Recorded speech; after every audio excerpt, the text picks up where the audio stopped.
Black Hills Information Security, the leaders in penetration testing and active defense. Email consulting@blackhillsinfosec.com to request a quote today.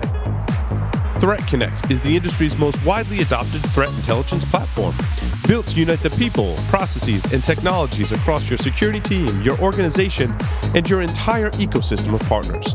Threat Connect's threat intelligence platform enables your team to collaborate, analyze, and make sense of threat data all in one place.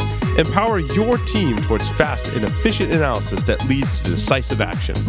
Transform your entire threat detection and response program today. Claim your free account at threatconnect.com/securityweekly.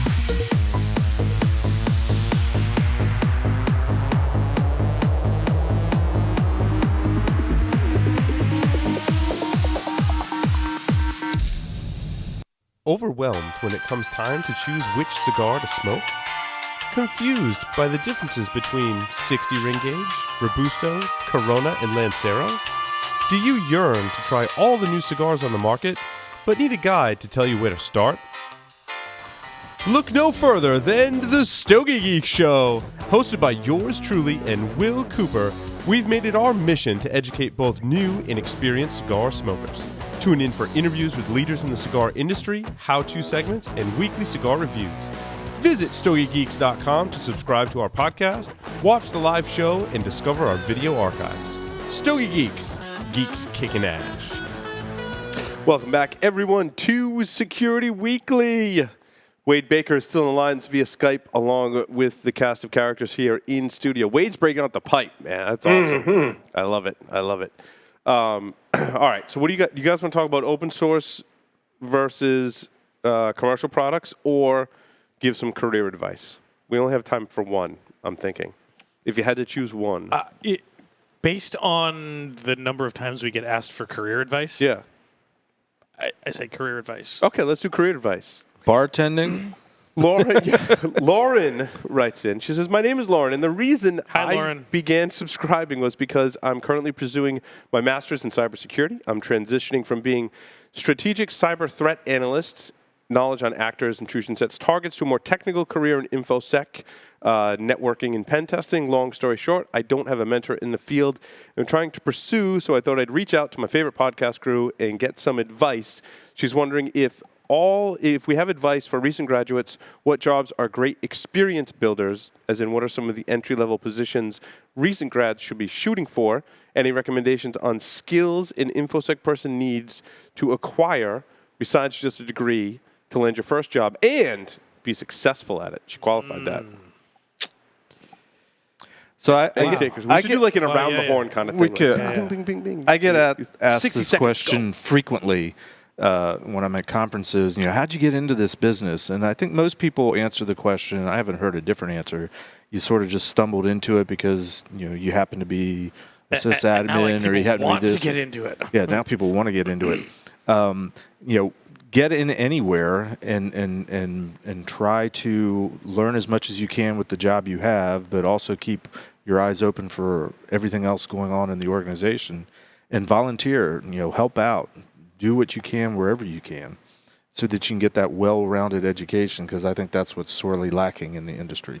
I think one of the things that's difficult about answering this question is, for me, my best answer is always, think about what you may want to specialize in. Yes. But learn how to build it, how it works first.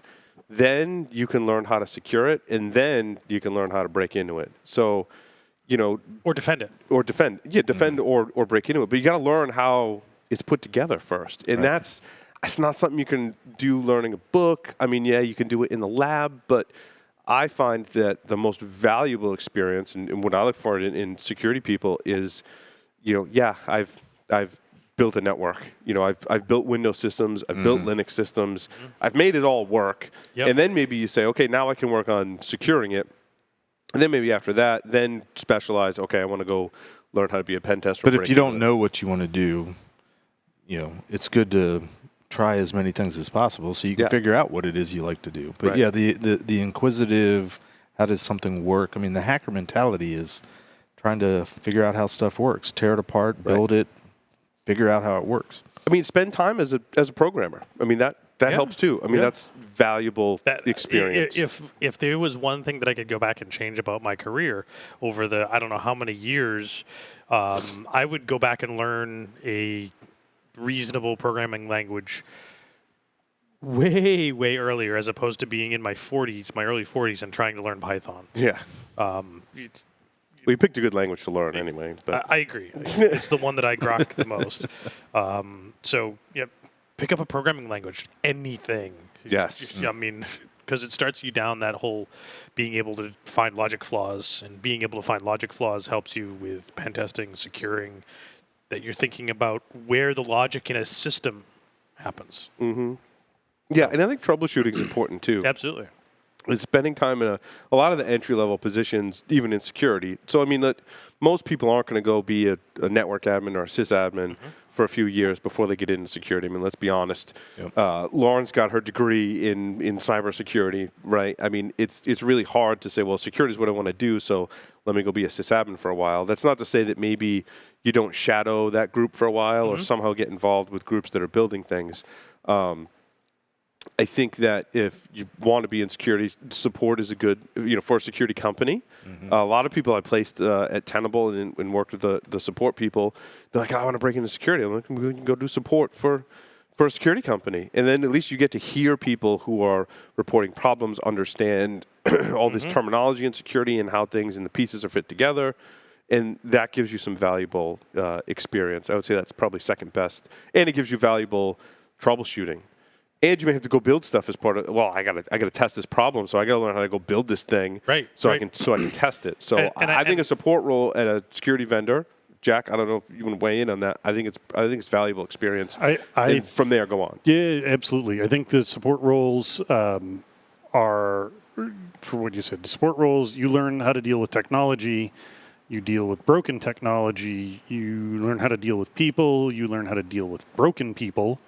You start to realize, wow, they're not doing good security, they're right? You start to recognize good versus bad. And it depends on, what you're supporting to.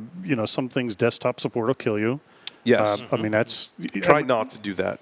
But if you're doing, security software, security hardware, devices, support, firewall stuff... Man, if you're doing firewall stuff, you'll learn more about networking than yes. You could have 10 years in beyond your CCIE, and you could jump on a firewall support call and learn stuff about. It's like that doesn't work that way. Yeah, well, here are the PCAPs. We had something like that this week, and to something that I want to mention. So I think that there's a lot of good there. I think that. One of the things that a lot of people find valuable is to, like they tell you in school when you're doing math, show your work. Make it possible to figure out what you're doing. Share what you've learned, even if it's really basic stuff. You've just discovered this cool new tool called Nmap, and it helps you test mail servers. Mm-hmm. You have a new perspective on it. There are people that have yet to discover this. Write a blog post. Go to your Linux user group, whatever. Say that too, yeah. Share that. Share it in a blog post. If you're writing code of any kind, GitHub or however you feel like sharing it. If you give talks, make sure there's some way. Hopefully they're recorded, shared. Get out there, understand. And that's on the technical side, and it's different because we have people like this person and others who I have a degree in this stuff and I want to follow the path. It's like my approach of decades of doing stuff wrong and then some shit luck and a little perseverance is it worked really well for me in my 50s. Highly repeatable, not so much. Recommended, even less. Right? But it's why we have a lot of the diversity that we do. Just a challenge, and also. I think it needs to be said, at least briefly, because that's a whole nother show. That's a whole nother podcast involving psychologists. Find the people who are willing to help and share what they know. Make sure you share as you learn so that they're willing to continue, I'll put it bluntly, we right, are willing to share, because the folks that we see coming into the community that want to be part of the community, we tend to embrace more. That helps them move forward because, you need to be able to go along with people. And then when you run into the assholes, don't let the bastards get you down, because you will run into assholes. I mean, you just will run into assholes. It's true anywhere. In this industry, with the interesting personalities that we embrace, it's going to happen more often than a lot of other industries. So be aware of the fact that you're going to have to deal with some people that don't have the greatest interpersonal skills, and don't let them ruin it for you. Find the people that are actually engaging and making things better. So I don't know. Wade, what's your advice for people specifically that are graduating with a degree? Like, what's your advice on what they should do to get into this field? Yeah, I had the question a lot because I've taught at a couple universities as an instructor in IT or networking and other areas, and I always say, first ask yourself what you're interested in. So you want to get in the security field. I just think it's at a point where there are so many different angles you can take on that. So, for instance, me, I like studying things, I like measuring things, and I was a natural fit. Once I got into security, I gravitated toward risk assessment and risk analysis and risk management, because it's kind of a blend of analytical skills and math and technical skills. And it worked out really well for me, and it just kind of accelerated from there. And I'm just convinced that it doesn't matter whether you're a writer, a psychologist, a sociologist. You can blend it with security and find some niche that you could do really well in, and then you just, because you're interested in it and you have a background there, you're going to find a place. And I say run with it. Okay. So, I think one of the things that we've recommended for a long time, Paul, is really one of those things that's, for me, is key, is that you build a lab. Yeah. And in my opinion, that this field evolves so quickly that you can't afford to stop learning, and you can't afford to stop building to learn to break. And thinking about what I would build for a lab now, I don't need to have a billion PCs running in my basement. Right. There's some investment that you're going to potentially need to pick up a decent box to run ESXi server on of some flavor, build some machines, learn how they get built together, build a firewall, build pfSense in a virtual machine, and then learn how the networking works virtually through ESX and virtualization, build a virtual network, connect the parts. My advice is, I think maybe 3 to 5 years ago, I would have had the same advice as you, Larry. Mm-hmm. I think today, my advice for a lab is learn how to do it in the cloud. Because I think that's just where everything's going. Yep. I think even, and I'm saying virtualization doesn't have its place, and, standalone PCs are still in use today. Sure. But if you're just graduating, you're going to be in this field for a while, learn how to build it in the cloud, and build it manually first, then learn how to script it and build it and tear it down and learn that. Learn this whole... I agree, but there's something to be said for understanding where we've come from and the evolution. I'm not saying don't have both. a lab. Yeah, do both. Yeah, then you take your ESXi network and then you integrate that with cloud services, just like traditional organizations are doing now. Right. That they've got a little bit of both. And jailbreak your iPhone, right? I would say, sort of on that note, whether it's however you're doing it, just the experimentation of doing things on your own. In fact, over the last several years, when I'm interviewing candidates or something like that, I've actually stopped asking, well, tell me about a challenge that you overcame at work and all the typical type questions, and said, just tell me about what you do in your free time, because that's probably going to be a better indicator of whether you are going to be able to figure out this job and other things like that. Are you motivated? Are you experimenting in your own time? Do you show signs of liking this stuff? Right. Absolutely. If I can double back, though, we talk about security being a combination of people, processes, and technology. It's even on Threat Connect's website. Everything we've said just about is focused on the technology aspect. The daunting part is the people and processes, which is what I No doubt. have spent a good amount of time doing. Learn how to communicate with people, learn how the processes work, not only the security processes and the networking processes, but the business processes. The more well-rounded you can be in terms of understanding how businesses work, that's going to make you a better security professional. Here. Yeah, I think, and I don't know that it's any more or less than any other industry, right? But certainly communication skills come into play, and that could be whether you're trying to communicate to an internal team that they have security vulnerabilities, or you found a zero-day vulnerability in someone else's website or technology, and you have to communicate with them and work with them to disclose it. There's inevitably some communication. If you want to do consulting, you're going to have to communicate with customers. Or you witness somebody doing something that you know is just stupid, and Right. they're walking home with work that they shouldn't. They're doing stuff online that they shouldn't be doing, either work at home or not work stuff at work. There's other things to point out and learn how to communicate about too. Yeah, so if you've still got some time left to your degree and before you graduate, I highly recommend, although it may be kind of a drag, take it seriously. Some communication courses, maybe some public speaking courses, and technical writing up the wazoo.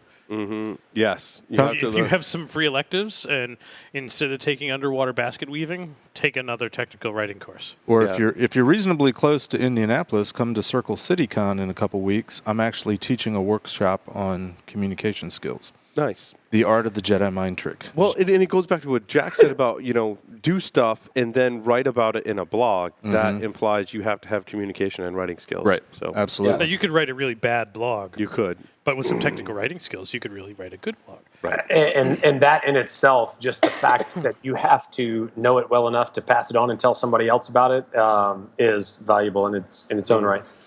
Some people complain about like the people connecting through folks at conferences, B-sides, or other events. The networking angle and the presentation angle and the self-promotion, and it's certainly it is certainly overdone by some. But the reality is, some folks are like, it should be a meritocracy based on technical skills. Well, one of the technical skills you need is to be able to can communicate with human beings, right? That's an actual skill. You need to be able to work in a group sometimes, and you need to be able to communicate. So the fact that you are a ninja at whatever technical thing it is you do is fantastic, and especially when you want to get that second or third job. Your first couple of jobs, it's like this is a brilliant technical person. And as long as you're content staring at monitors, writing code and staring at monitors, then go for it. But if you want to, you want to move up the food chain or have flexibility to bounce around and let your career evolve as you evolve, then you need to be able to speak. My use your words. My piece of advice on that, Jack, is that the industry that we're in is that there are a good number of folks that do not have really good interpersonal skills. Yep. And you may not like to have to deal with people, but guess what? You don't have to be quote on all the time. You can be a miserable, grumpy bastard, but there may be a couple of hours a week. There may be a couple of hours a week that you're on and you're friendly. Yep. You need to develop people skills. I can do that. I can do that. Them and know when to use them. Hey, it's like tact. I got more tact than anybody you bastards know because I have all I was born with. I've never spent any on people. Wow. Man, Alrighty. On that Jack note, is hoarding all his tact. Jack will loan you some tact. That'll be the next thing. No. Jack doesn't do that. Hopefully, Lauren, we and all of our listeners, we were helpful. I know it's a topic we've talked about a lot, but I think we actually presented some different stuff. Yeah, because you know what? Something else It evolves. Something else that's worth saying is say hi to folks like us. Perhaps because some people think I'm a cranky old bastard. There are folks that don't. They're like, I saw you at that event, but I didn't want to come say hi because I was a little intimidated. It's like, that's really? I'm a cranky old man. You haven't lived this long in life without being able to deal with cranky old men. Come over and say hello. Yep, and on the covers, don't hesitate to come up to say hi to any of us. Cause, Right. oh my gosh, they do this podcast and they're so awesome. They're like gods. No. You know what? I get up every morning and shit the bed and put my pants in. Really? I thought that was Jack because he was so old. No, I get up every morning and put my pants on Change one my leg at a diapers time, just just like like you everybody did. else. And I Paul, used to get Paul up clearly has odor problems. Yeah. I used to get up every morning, but now that I've gotten old, it doesn't get. Well, that's You don't get up and get out of bed in the morning. You just get out of bed in the morning. On that note, we can take a short break, come back, and talk about the security news for this week.